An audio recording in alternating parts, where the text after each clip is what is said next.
Chào các bạn. Như các bạn thấy thì hiện tại ở đây tôi đang có 4 con dao. Và 4 con dao này như các bạn cũng nhìn thấy, đấy là 4 con dao này có chiều dài hoàn toàn khác nhau. Nếu như 4 con dao này gia công cùng một chi tiết trên máy CNC thì máy CNC nó sẽ nhận biết từng chiều dài của 4 con dao này như thế nào. Thì trong video ngày hôm nay chúng tôi sẽ trình bày cách set dao, hay ta còn gọi là cách đo dao trên máy CNC Fanuc. Mời các bạn cùng theo dõi nhé.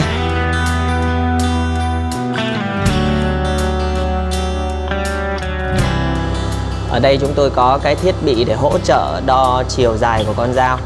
Thiết bị này có chiều cao chuẩn là 50. Cái thiết bị này dùng để xác định khoảng cách từ mặt Z0 của chi tiết cho đến mặt đầu của con dao. Đấy, nếu chúng ta không có thiết bị này, chúng ta cũng hoàn toàn có thể đo được chiều dài của con dao bằng cách là chúng ta có thể chạm trực tiếp vào bề mặt, chạm dao vào bề mặt trực tiếp vào bề mặt Z0 của chi tiết. Hoặc là chúng ta có thể chạm thông qua thiết bị nào đó mà chúng ta có thể đo được chiều cao chuẩn của nó. Bây giờ tôi sẽ tiến hành làm sạch cái bề mặt của thiết bị hỗ trợ này và làm sạch cái bề mặt hỗ trợ bề mặt Z0 của chi tiết. Đấy, và đến đây ta tiến hành cái công việc đo chiều dài của con dao. Ta có 4 cách thực hiện. Ta thực hiện cách thứ nhất. Cách thứ nhất, ta sẽ đưa dao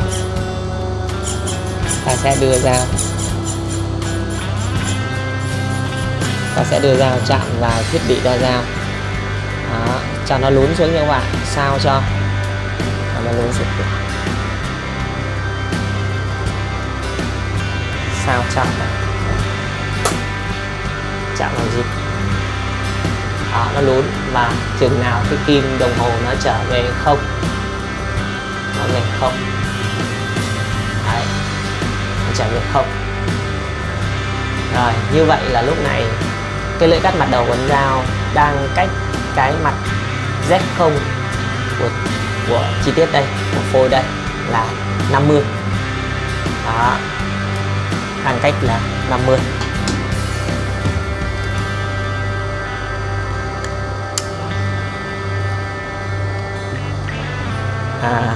Đây là cách chính tắc nhất.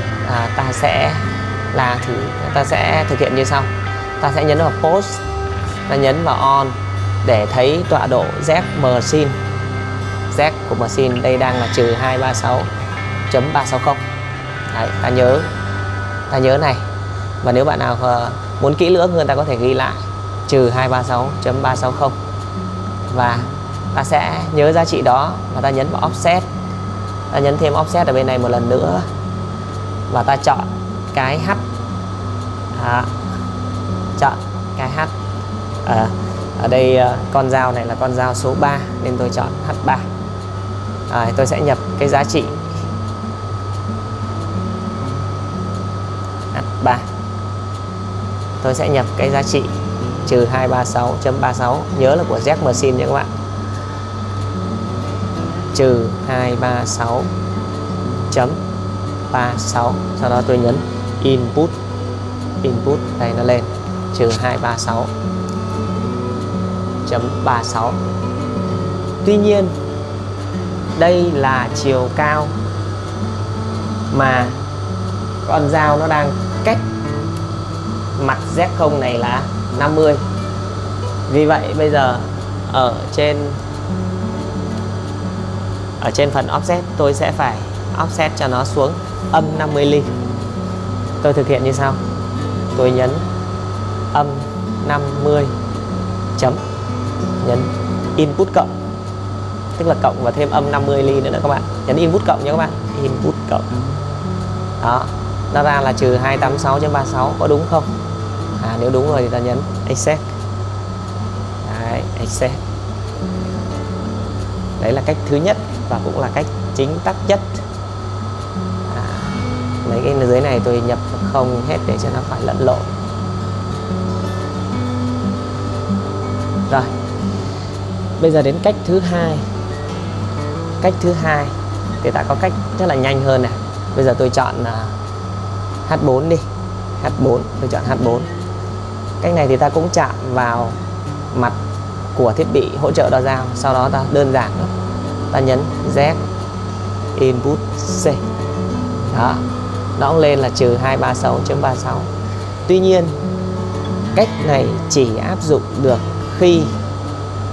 khi mà Z của relative này bằng Z của machine. Vì khi các bạn thực hiện như vậy á, các bạn nhấn Z input C á, thì nó sẽ input cái giá trị relative nó đang nằm đây các bạn, trừ 236.36, nó nhập lên đây. Và mà các bạn phải nhớ rằng là cái Z của relative và Z của machine, Z của relative này và Z của machine này, nó đôi khi nó không trùng nhau, đôi khi nó không giống nhau. Đấy, mà ta nhập ở đây là bởi vì lúc này nó đang giống nhau nên ta nhập Z của relative lên đây thì nó cũng là machine thôi. Và sau đó thì đây nó vẫn, tức là nó vẫn ở trên cách mặt phôi là 50. Ta sẽ bù âm 50 xuống.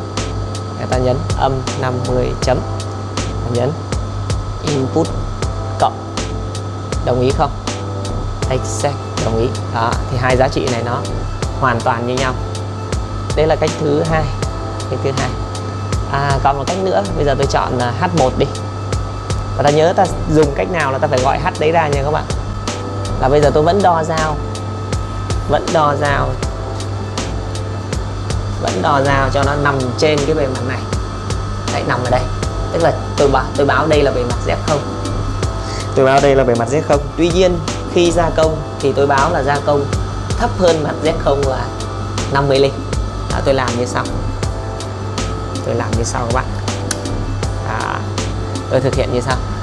Tôi nhấn offset đây, và ở trên cái H1 này tôi vẫn lấy cái giá trị này tôi nhập lên đây.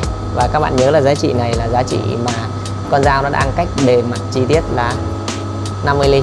Đây, và tôi nhấn là Z input C. Đó, nó đã lên giá trị là trừ 236 nha các bạn. Còn cái dưới này là 286, tức là đã bù âm rồi. Còn đây tôi không bù âm nữa. Tuy nhiên trong quá trình gia công thì tôi sẽ vào offset, tôi nhấn buộc trong quá trình gia công. Tôi báo cho máy là sẽ gia công thấp hơn mặt Z0 là 50 ly. Đó, đây. Tôi nhập âm 50 chấm input. Đấy. Như vậy là mặc dù offset này nó cao hơn bề mặt gia công là 50 ly, tuy nhiên như trong quá trình gia công thì máy đã được bù xuống âm 50 ly. Nhưng mà ở đây có một cái này các bạn nhớ là khi mà ta nhập vào đây là tất cả các nào là G54, 55, 56, 57, 58, 59 là đều bị âm hết xuống 50 ly nha các bạn. Các bạn chú ý điều này giùm tôi. Đó. Đấy là cách thứ ba.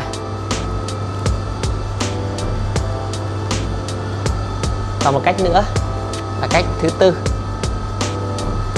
Cách thứ tư ta tiến hành như sau.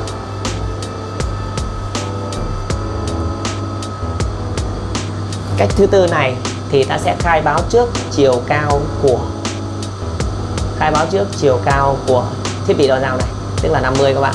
Khai báo trước. Ta khai báo đâu? Cái này 50. Đấy. Ta cũng khai báo ở trong này. Ta sẽ nhấn offset này, ta nhấn vuông và ta nhấn phần ST này. Ta nhấn Z này là 50 chấm input đây. Ta cũng chạm dao vào bề mặt thiết bị hỗ trợ đo dao. Ta chạm dao về mặt thiết bị đo dao. Rồi bây giờ tôi chọn H2 ha. Và ta nhấn. Và lúc bây giờ các bạn thấy nè, lúc bây giờ nó đã, ta vào post, ta thấy relative này nó đã cách, nó đã bị âm thêm xuống 50 ly. Đó, âm 50 ly, trừ 286.36. Rồi, đó. Đây, trừ 286.36. Và lúc này thì đơn giản thôi, ta chỉ việc dùng Z input C, nó sẽ ra 286.36. Đấy. Tuy nhiên cách thứ tư này là trừ 286.36, tức là mặt dưới.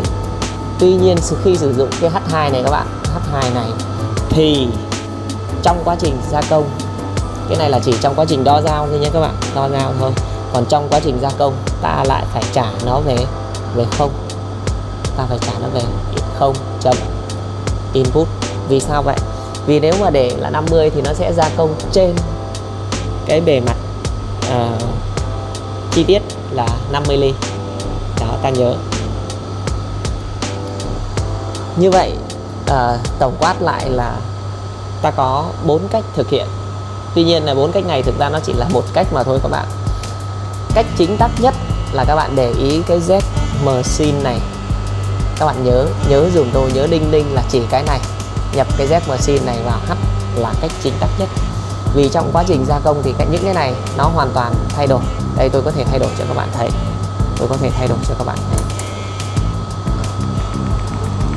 Đấy, bây giờ nó vẫn đang giống nhau. Nhưng mà cái relative này hoàn toàn mình có thể đưa về không được. Bây giờ mình nhấn Z, nhấn origin.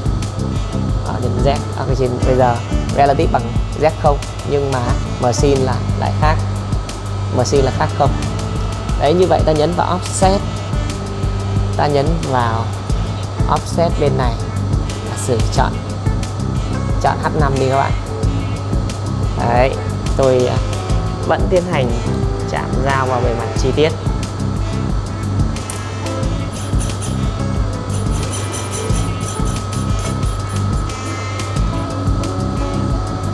Tôi tiến hành chạm dao vào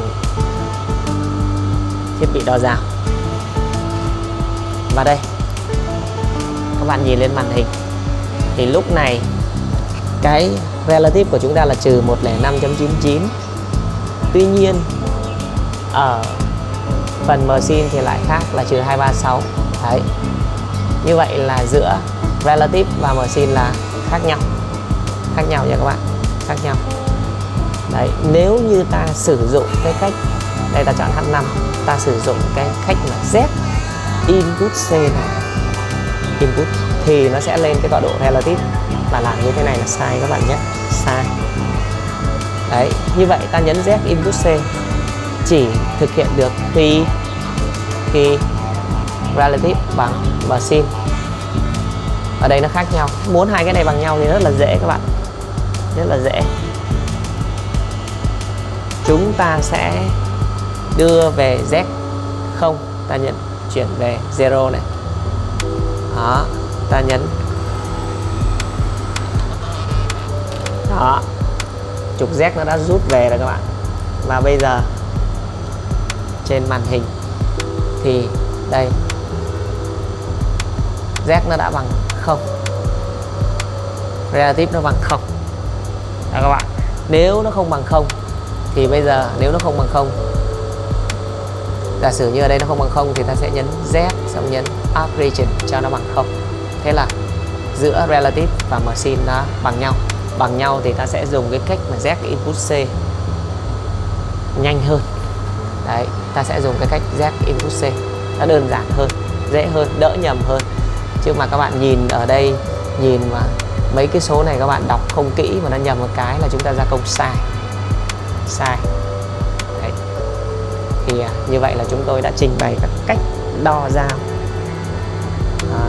Hy vọng là những cái kiến thức và những cái kỹ năng sử dụng máy CNC của chúng tôi chia sẻ trong video này cũng giúp ích được cho các bạn trong quá trình học CNC. Rất là cảm ơn các bạn đã quan tâm và chú ý theo dõi.